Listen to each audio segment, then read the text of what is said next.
Gagi. Totoo nga. Okay, sige. Sabihin natin na totoo ka at totoo tong tawag na to. Bakit ka nakakatawag?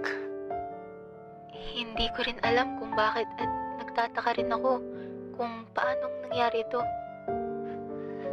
Hindi ka ba manghihingi ng tulong? Tulong? Ukol saan? Okay. Ano nga ulit yung last na pinag-usapan natin? Totoo ba lahat ng sinabi mo na year 1898 dyan sa inyo? Oo. Sa katunayan nga, Marso 28, 1898 na. Ang lalim mo naman magsalita, hindi ko maintindihan. Saglit nga, hindi ko pa alam ang iyong pangalan. Ano nga ang iyong pangalan? Ako si Ellie. Ellie Montoya. At ang iyong edad ay? 27.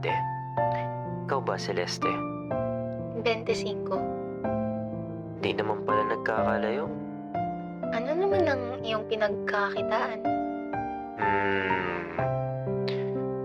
Isa akong arkitekto. Ikaw? Ako naman ay mamamahayag. Wow! Bigatin! Hindi isa ka sa mga journalist na pinaglalaban mo pala bansa natin dyan ngayon. Ha?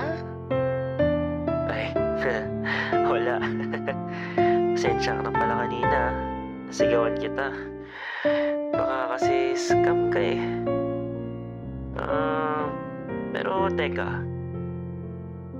Sigurado ka ba hindi mo ako pinagtitripan o niloloko? Hindi kita niloloko. Maski ako ay gulat na gulat din at nagtataka kung totoo ba ito at paano ito nangyayari. Okay. Sabi mo eh. Kailan ang iyong kapanganakan? Abril 11, 1998. Sinearch ko pa yan dahil napakalalim ng Tagalog niya. Sa bagay, year 1898 eh. Ni magulang ko hindi pa buhay niyang panahon na yan.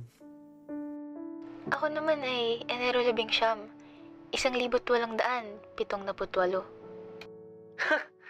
Lolam na pala kita. Grabe, 125 years tanda mo sa akin. Ha? Hindi ko maintindihan ang iyong sinasabi, Ellie. Ay wala, nagbibilang lang ako. Ganun ba? Sa ating...